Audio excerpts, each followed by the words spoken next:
Tiga top berita terheboh untuk pekan ini di Sumatera Selatan akan kami sajikan untuk Anda. Berikut beritanya.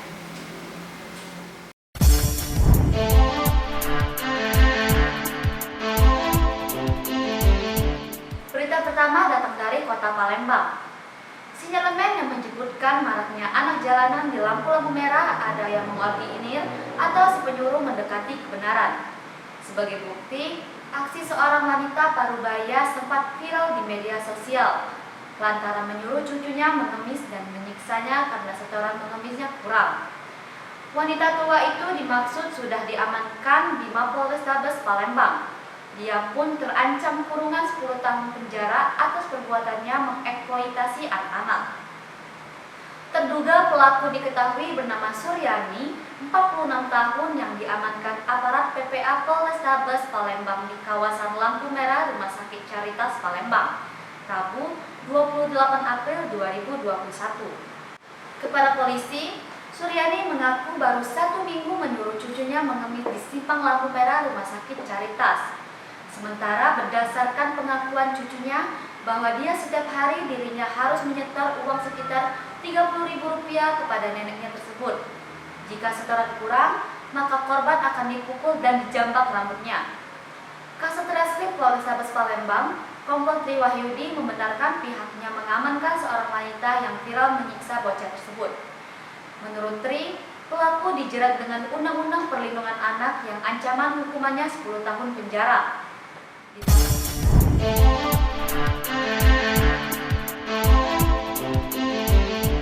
Berita kedua datang dari Kabupaten Banyuasin.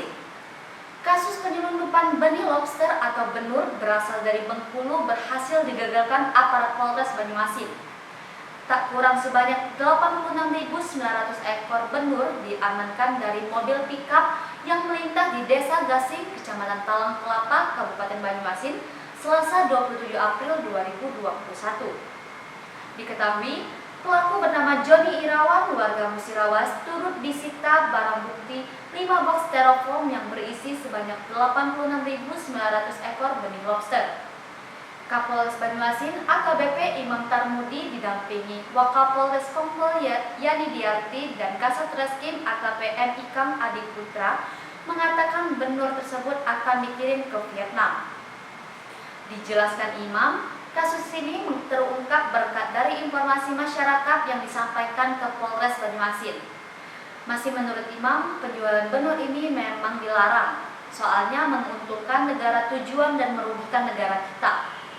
Dalam kasus ini, tersangka melanggar pasal 92 dan pasal 88 Junto, pasal 16 ayat 1 Undang-Undang Nomor 31 Tahun 2004 tentang perikanan dengan ancaman 8 tahun penjara.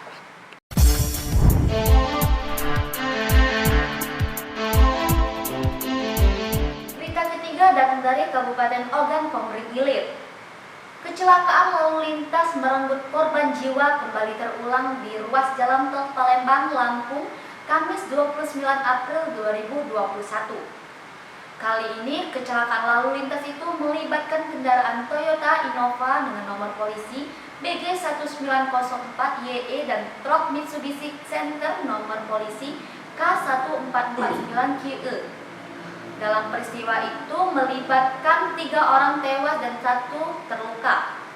Kapolres Oki AKBP Alamsyah Palupesi melalui Kanit Laka Ibtu Made Oka Subawa mengatakan kecelakaan tersebut terjadi di tol terkapal-kapal betung jalur A Kayodung Palembang, kilometer 348, Kecamatan Jejawi, sekitar pukul 9.00 waktu Indonesia bagian Barat. Kecelakaan bermula dari kendaraan Innova yang dikemudikan Suseno Yogi, 42 tahun, bersama 3 penumpang lainnya melintas dari arah Lampung menuju Palembang dengan kecepatan tinggi, di mana kondisi saat itu hujan deras dan saat dalam kondisi menikung menyebabkan kendaraan lepas kendali hingga menabrak bagian belakang truk. Selain pengemudi Innova, 2 penumpang atas nama Dedi 35 tahun dan Yistika Putri 17 tahun tewas di lokasi. Sementara 1 korban lainnya yakni Sri Listiani 35 tahun terluka dan telah dievakuasi ke rumah sakit di Palembang. Korban tewas dan terluka semuanya tercatat sebagai warga Belitang 1, Kabupaten Oku Timur. Sementara itu, Suseno Yogi, 43 tahun, sopir Innova maut tersebut diketahui sudah 20 tahun menjadi sopir travel.